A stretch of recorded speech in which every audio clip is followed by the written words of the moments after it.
Hey everyone, in this video I'm going to show you how to turn everyday ordinary shaped erasers into charms for your jewelry, for keychains, or anything else that you want to use them for. Recently I put up an eraser collection video on my Sarah Lindy channel. Now I don't exactly collect erasers, but I know a lot of people do, and here's the ones. I mean, you can watch the video to actually see them all. They also have a lot of the Japanese erasers now that you can buy at Michael's for like $1 for 4 of them, and they're pretty cute. But I don't like things just sitting around all the time. I like things to have a use. I recently got these at Joann Fabrics for 50 cents, and there's 15 in there, and they're thick card erasers.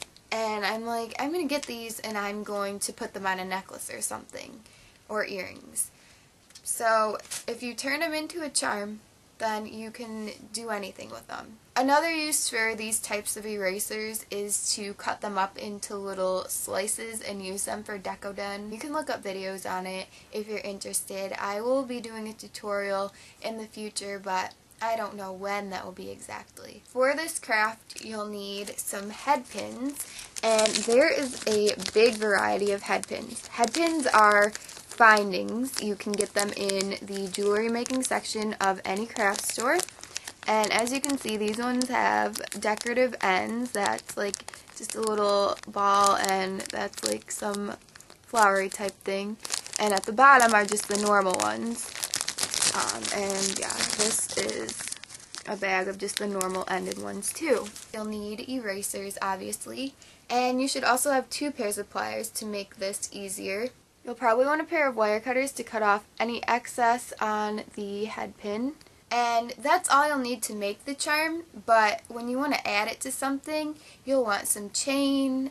You'll really need jump rings. You could attach them to a cell phone leash or lanyard, whatever you want to call them. You'll need to decide on what type of head pin you want to use. For example, if you're using a head pin that looks like this, I'm a little worried that this head pin, like if it's pulled hard enough, might actually go through the eraser, and you really don't want that because then your charm will be broken. The way that I solved this is I put some beads at the end before I stuck it in the eraser. If you have a decorative end on your head pin, no matter how hard you pull this, it's probably not going to be able to break your eraser. The first step of making an eraser charm is to poke the head pin through the eraser, and this is really easy for me to poke because I just took this out, so there's already a hole in it. Because I'm using this type of head pin, I'm going to take it out and add beads before I poke it through.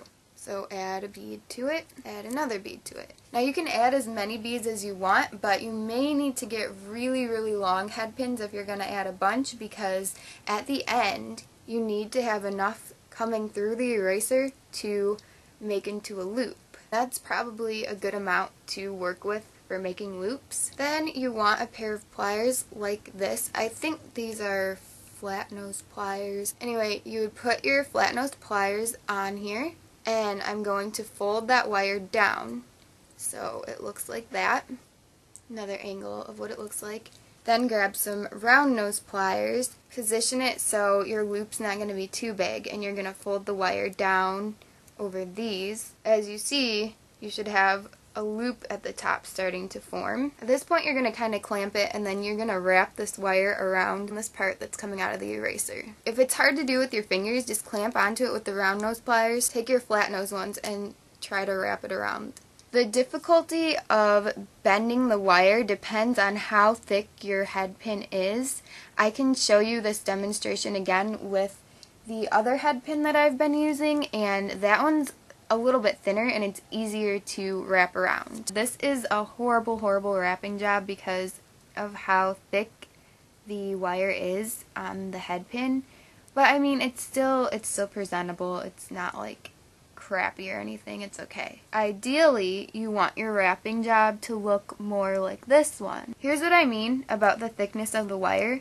This is the one I was just trying to bend on camera, and I mean, it bends, but not that easily. Now this one, if you can tell, is a lot more flexible. Here, I will wrap this for you guys. Take your flat nose pliers, fold it down, Then take your round nose pliers, then fold that wire up around. So your pliers should be like this, and then you're going to take them and turn them. Wrap the wire around, down and around.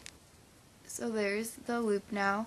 And then you just take all the wire that's hanging off and start wrapping that around the piece that's coming out from the top of the eraser. So here's this one, and it takes a lot of practice, but once you get to the end and you can't wrap anymore, you just cut off the excess with some wire cutters. Then you can open up a jump ring, slide the loop through the jump ring, take your jump ring and slide that through a chain or anything that you want to attach it to, and then you're going to close the jump ring back up. To open and close jump rings, you just take both pairs of pliers and you pull one away from you and one towards you. So yeah, I have this attached to a chain. It's not made into a necklace yet because the clasps aren't on the end, but I have some tutorials on how to make like chain and charm necklaces, but yeah, that's how it would look. I hope you guys enjoyed this idea and are able to come up with some pretty cute things to make.